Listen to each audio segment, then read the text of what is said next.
Monsieur le Président, chers collègues, au nom du groupe Mouvement Démocrate et Apparenté, nous souhaitons la bienvenue à Monsieur Poupart et bonne route à Caroline, avec qui nous avons beaucoup apprécié de travailler. Au nom du groupe Mouvement Démocrate et Apparenté, permettez-moi également d'avoir quelques mots pour Gérard Van Den Broek. L'annonce de son décès nous a touchés, attristés, peinés, nous rappelant cruellement que nous perdions dans cet hémicycle un deuxième élu depuis que nous sommes installés. Gérard Van Den Broek nous laissera le souvenir d'un homme passionné et affable. Nous retiendrons l'esprit constructif, la finesse et l'intelligence d'un homme avec qui nous avions plaisir à échanger, toujours dans le respect de nos différences politiques. Nous retiendrons aussi de lui son regard bienveillant, son sourire, son humour et sa voix si singulière. Son combat courageux face à la maladie suscitait l'admiration, mais malheureusement, le courage n'aura pas suffi et c'est bel et bien une figure de Nouvelle-Aquitaine que nous avons perdue. Monsieur le Président, chers collègues, je souhaiterais également saluer la mémoire d'un autre homme qui nous a quittés le 5 janvier à l'âge de 89 ans. Il s'agit du Landais Jacques Castin. Jacques Castin a siégé dans cet hémicycle en tant que premier vice-président de Jacques Valade et également sous votre présidence. Président du Césaire, il a su initier un travail conjoint entre la société civile et les élus politiques. Président de la Chambre d'agriculture des Landes et d'Aquitaine, il a été l'homme des grands pas et de la modernisation de l'agriculture aquitaine.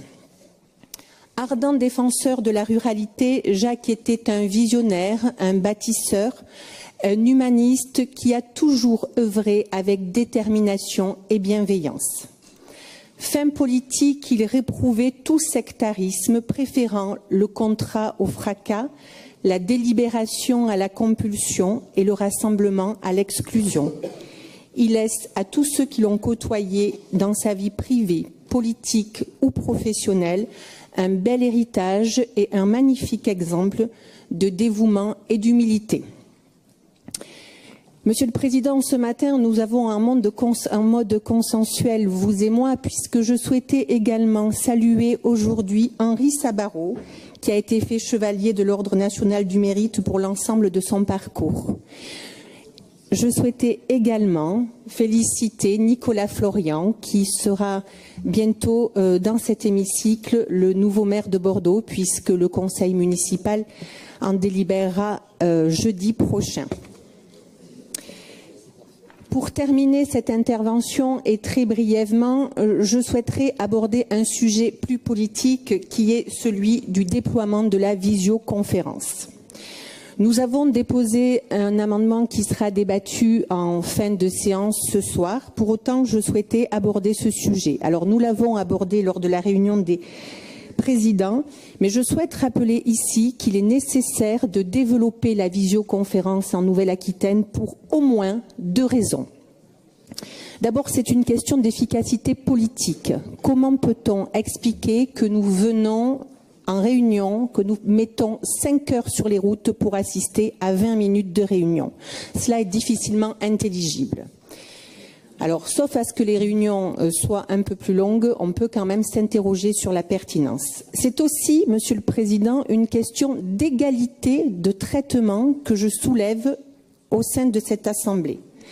Pourquoi certains élus sont-ils autorisés à travailler en visioconférence alors que d'autres ne le sont pas? Selon quels critères, selon quelles règles?